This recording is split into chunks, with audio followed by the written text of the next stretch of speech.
What would you say are some of those insights that you think our movement has missed in that regard? Well, you mentioned LBJ and the Great Society. I would actually go much earlier than that. Let's start with capital P progressivism at the turn of the century, which was eugenicist. This is something we downplay too much in our education system. This is a movement that believed in a pseudoscientific concept of race, put blacks at the bottom of that, and decided that in modern life, this is capital P progressivism, right? In modern life, life is too complicated, and so we have to put experts in charge. And what the experts are going to do is they're going to decide how to support the white Aryan male head of household and how to let other groups fade away. What was one of their ideas to do that? The minimum wage. And this is totally explicit. It's not a conspiracy theory. It's right there in the economics textbooks. This is how we're going to disemploy the undesirables and allow them to fade away. You saw that theme of eugenicism then picked up in the Federal Housing Administration, who was trying to control who lived where. They didn't want to extend mortgage insurance to Black neighborhoods or to integrated neighborhoods.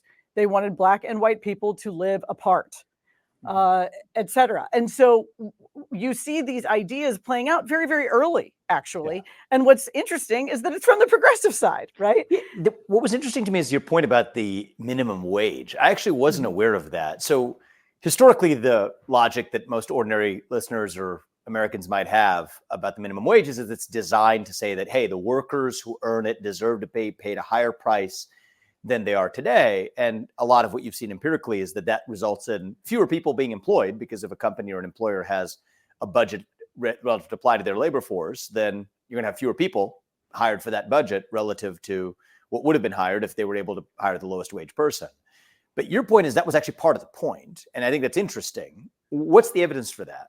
Yeah, there's a wonderful book called Illiberal Reformers, which I highly recommend, where he goes through people like Kellogg, great economists, arguing in textbooks that were used across the country in 1906, 1908, saying, look, and I hate to even use this quote because it's so disgusting, but they said things like, since we can't chloroform them now, we can disemploy them by raising wages to such an extent that no one will hire them at that rate.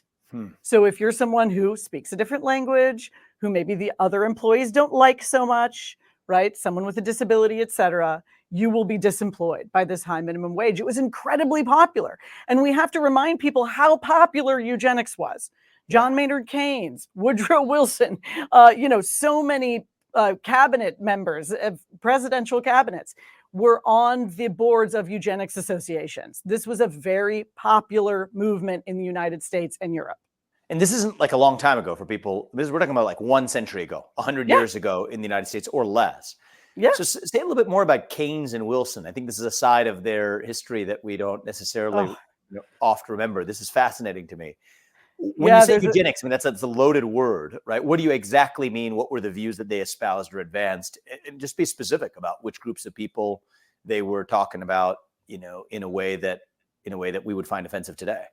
Yeah, sure. At this time, actually, Eastern Europeans were a huge target, as well as African Americans, and particularly the disabled. We should never forget how they were included. Keynes wrote a letter to Margaret Sanger, the founder of Planned Parenthood, in which he said, now that we've solved the quantity problem, we have to move on to the quality problem. And he was talking about human beings. Keynes considered eugenics to be the zenith of modern science. This was what we were going to do next to create a utopian world.